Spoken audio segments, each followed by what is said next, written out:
E gjithë kjo situatë ngrit dyshime nëse kjo po bëhet për hakmarrje nga Serbia, si për çudi, autoritetet e Serbisë e kanë ndaluar e arrestuar ish pjesëtarin e njësisë speciale të policisë së Kosovës, Arbënor Spahiu. Kryeministri në detyrë Albin Kurtit i doli kohë edhe për komunitetin LGBT. Dje në gjykatë paraqitën edhe dëshmitar pjesëtar të policisë së Kosovës që përballen drejt për drejt me kriminalët serbë në sulmin e njohur të Banjskës. Të akuzuar në këtë rast janë 47 persona, por prej tyre 3 gjenden në Kosovë prapa grilave e ata janë Blagoje Spasojević, Dušan Maksimović e Vladimir Tolić. Në dëshminë e tij para trupit gjykues policia Alban Rashiti, i cili ishte edhe i plagosur nga sulmi aramatosur, dha detaje të reja se si kishte rrjedhë sulmi ku mbeti i vrarë Rështeri Afrim Bunjaku. Alban Rashiti, pjesëtari i policisë së Kosovës, në natën kritike thotë që ishte bashkë me Afrim Bunjakun dhe disa kolegë të tjerë, mirë po detaji pa dëgjuar deri më tani është se ata ishin përballur pas shpërthimit me breshëri plumbash nga të gjitha anët e fshatit Banjsk.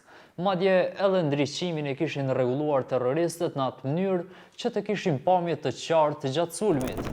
Ndriçimi, po ja vlen më tek prap, ndriçimi në atull kryq. Aty nuk ka qenë i zakonshëm si ditëve tjera ose natëve tjera që me qenë se kem kalu aty çdo ditë. Ka qenë ndriçim shumë më i madh se ditëve tjera. Thuaj se ka qenë i përgatitur ai ndriçim. Disa hapa në anën e djathtë, aty afër një kamionete ka qenë në rrugë, më njëherë ka ndodhur një shpërthim tjetër. Gjë që edhe rrymat e ajrit kanë përplas trupin tim, aq afër dhe aq i madh ka qenë. Pavanuar shumë çështje sekondër, kanë filluar gjujtjet. Marrëm zjarri. Kur kanë filluar gjujtjet, aty kem pa që ka gjujtje nga i tërë fshati. Nga 10 pozicione ka pas gjujtje me kalibra ose me armë të ndryshëm. Në ato momente kem filluar me kthy zjarrin. Pastaj kem lokalizuar, domethënë, nga po vinë gjujtjet. Mirë po, në anën e majt time kam vërejt që tashmë Rështeri Afrim Bunjaku kam mbetur i shtrirë në shtëpinë, në pozicionin si ka qenë në shtëpinë i shtrirë dhe i gjakosur nga qafa dhe fytyra dhe i palëvizshëm. Dëshmitari, njëherit edhe viktima e sulmit në Banjsk, specialsi Alban Rashiti, shpjegon detaje edhe se si u vdiq në duar heroi tashmë i ndjer Afrim Bunjaku. E pikërisht në kohën kur po mbahet seanca gjyqësore për rastin e Banjskës, si për çudi, autoritetet e Serbisë e kanë ndaluar e arrestuar ish pjesëtarin e njësisë speciale të policisë së Kosovës, Arbënor Spahiun. Spahiu u mor në pyetje nga autoritetet serbe për pikërisht për rastin e Banjskës. Sipas avokatit të tij Koci, ndonse Spahiu kishte 3 vite që nuk ishte pjesë e policisë së Kosovës dhe jeton në Gjermani, ai është marrë në pyetje për rastin Banjska. Koci kishte theksuar se klienti i tij nuk ka qenë pjesë e policisë në kohën kur ka ndodhur ky rast dhe se ndalimi i tij përbën një akt serioz dhe as pak të izoluar. Madje Koci tha se ditë më parë kishte paralajmëruar se dikush do të jetë kurbani i kësaj situate, e që doli të jetë pikërisht ish polici Spahiu.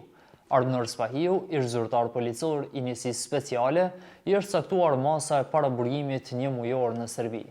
E gjithë kjo situatë ngrit dyshime nëse kjo po bëhet për hakmarrje nga Serbia në mënyrë që të lirohen kriminalët serbë që morën pjesë në sulmin e Banjskës, e pastaj të lirohet edhe polici ynë Arbënor Spahiu.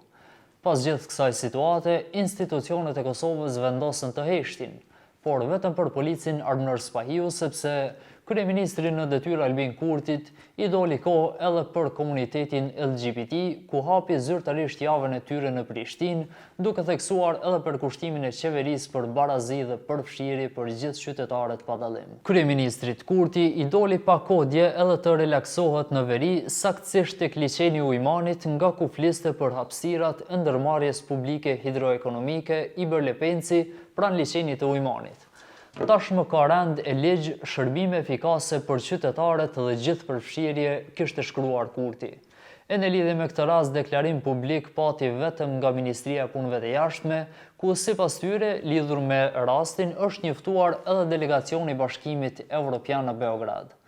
Ministria e Punëve të Jashtme dhe Diasporës është njoftuar se mëngjesin e djeshëm të 7 qershorit 2025, rreth orës 9, shtetasi i Republikës së Kosovës, zotëri Arbënor Spahiu, është ndaluar nga autoritetet e Serbisë në pikën kufitare ndërmjet Hungarisë dhe Serbisë gjatë kthimit të tij nga Austria.